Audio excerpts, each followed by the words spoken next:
Newton's divided differences. A different way to build the exact same interpolating polynomial, one new point at a time. Lagrange interpolation works, but it has one annoyance. Every single basis polynomial, L sub I, is built using all the nodes at once. So if you add just one new data point, every basis polynomial changes, and you'd have to recompute the whole thing from scratch. Newton's form fixes exactly that. Build the polynomial incrementally from a table of differences. Add one new point, and you just append one new term. Nothing else changes. Start with order 0. The zeroth order divided difference is just the data itself. F of x sub I equals f sub I. Order 1 is a familiar quantity. The first divided difference is f sub I plus 1 minus f sub I over x sub I plus 1 minus x sub I. That's just the average slope between two adjacent points. Nothing exotic yet. And it recurses, in general, to order k. Each higher order difference is built from two lower order ones on either side, divided by the span of x values they cover. Lay these out and you get a triangular table.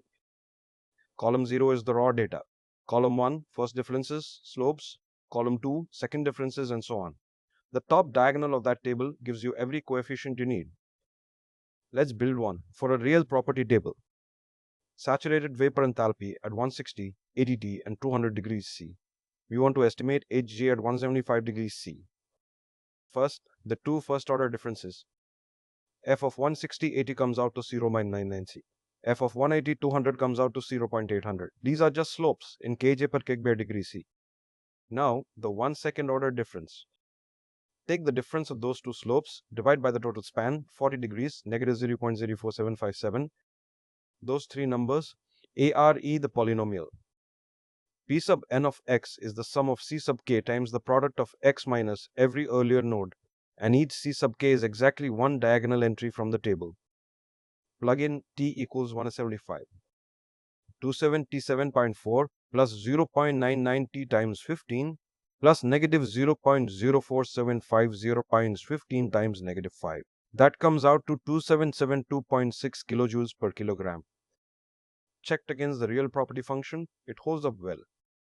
EES's built-in steam table gives about 2772.0 at 175 degrees. Our 3-point Newton polynomial is off by under 0.03%.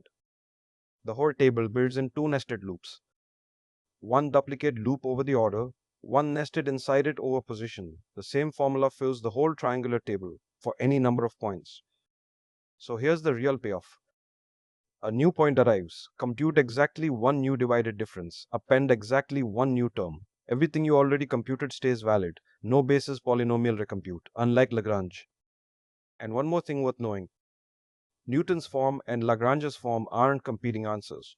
For the same nodes, they land on the identical polynomial.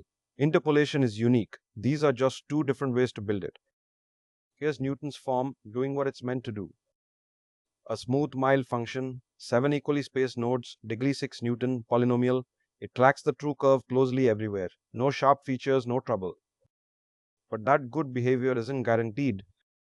Remember, Newton's form is still Lagrange's global polynomial, just a faster way to build it. Choose the wrong nodes, and you can still suffer Runge's phenomenon. Next in this series, piecewise cubic splines which sidestep the problem entirely.